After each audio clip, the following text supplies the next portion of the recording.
Dan.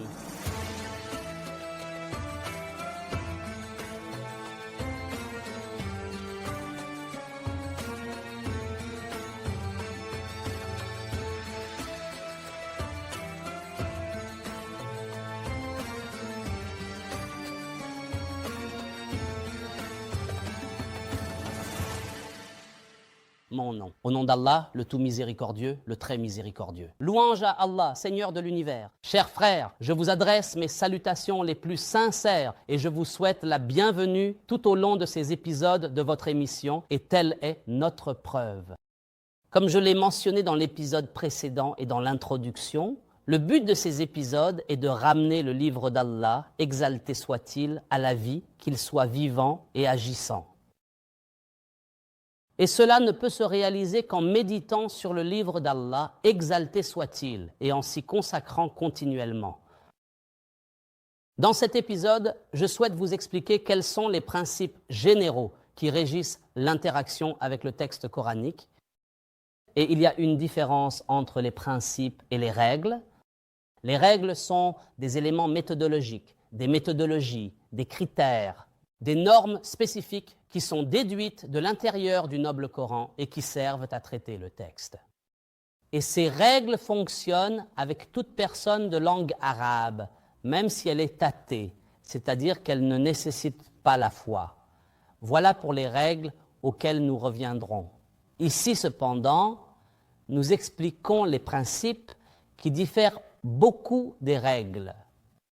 Quand je dis que je traite quelqu'un selon tel principe, ce n'est pas selon une règle. Par exemple, le principe du respect. Tu traites une personne selon le principe du doute ou de la suspicion.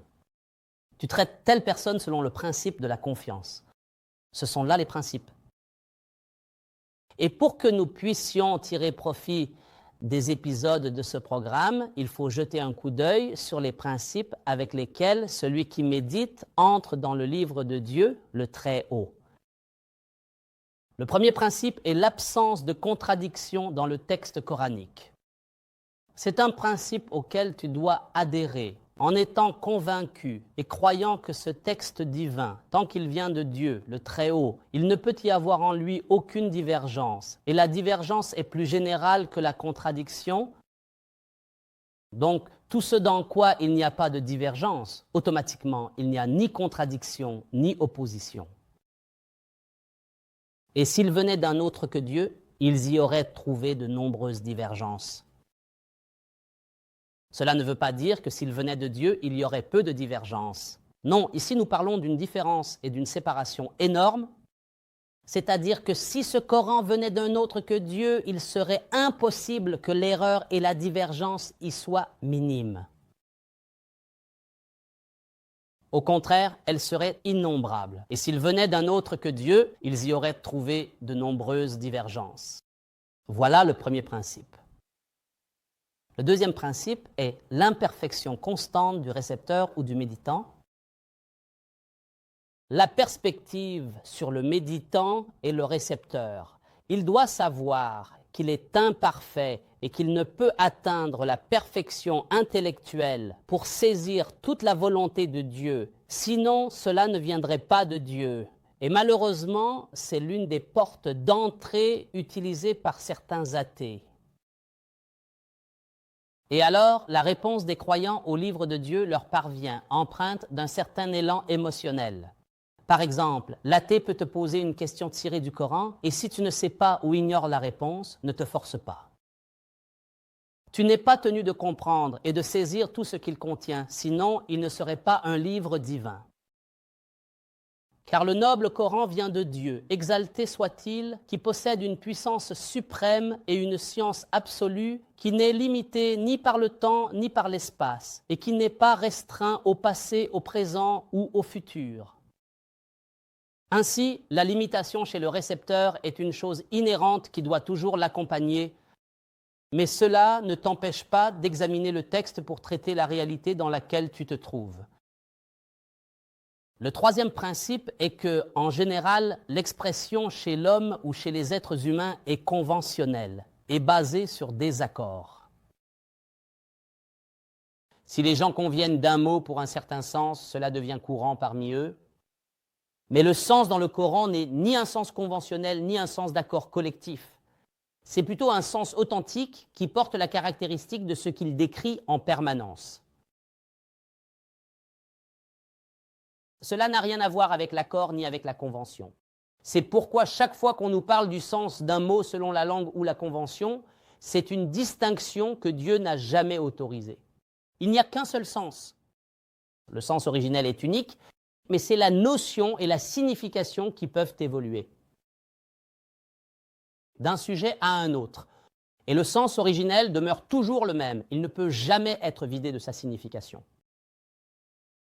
Pour simplifier les choses, eh bien, donnons par exemple quelques exemples. Voilà. Par exemple, le mot Ramadan. Ramadan est un nom et une description selon une caractéristique que Dieu, exalté soit-il, a attribuée parmi tout le système des mois. Il n'y a ni Dhu al-Qa'da, ni autre chose dans Ramadan. Que signifie le mot Ramadan? Si le mot Ramadan, dans son sens originel, dérive de Ramda ou Ramd, qui désigne la chaleur intense de l'air, alors il serait impossible que ce mois se déplace à travers les saisons et survienne en plein froid, car sinon, le mot serait vidé de son sens et deviendrait dénué de signification. Cela ne peut pas se produire dans le livre de Dieu, exalté soit-il. Si, par exemple, les gens conviennent que le mot sabbat désigne le lion, c'est bien le lion. Nous nous heurterions alors à la parole du Très-Haut. Il vous est interdit la bête morte, le sang, la chair de porc, ce sur quoi on a invoqué un autre nom que celui de Dieu, la bête étouffée, assommée, morte d'une chute, encornée, et ce qu'a dévoré la bête féroce.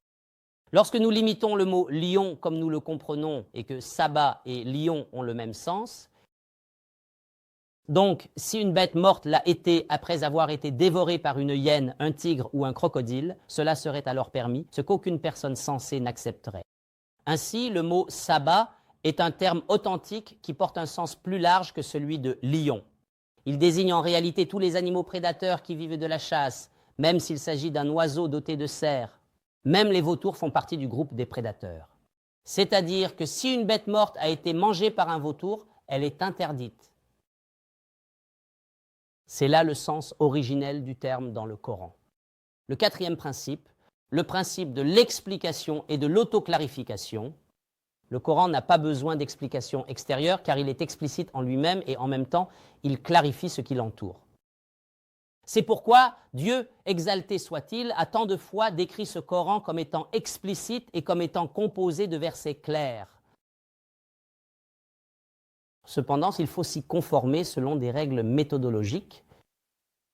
Nous découvrirons ces règles méthodologiques dans le prochain épisode, si Dieu le veut, jusqu'à ce que je vous retrouve. Je vous laisse sous la protection et la garde de Dieu. Que la paix, la miséricorde et les bénédictions de Dieu soient sur vous.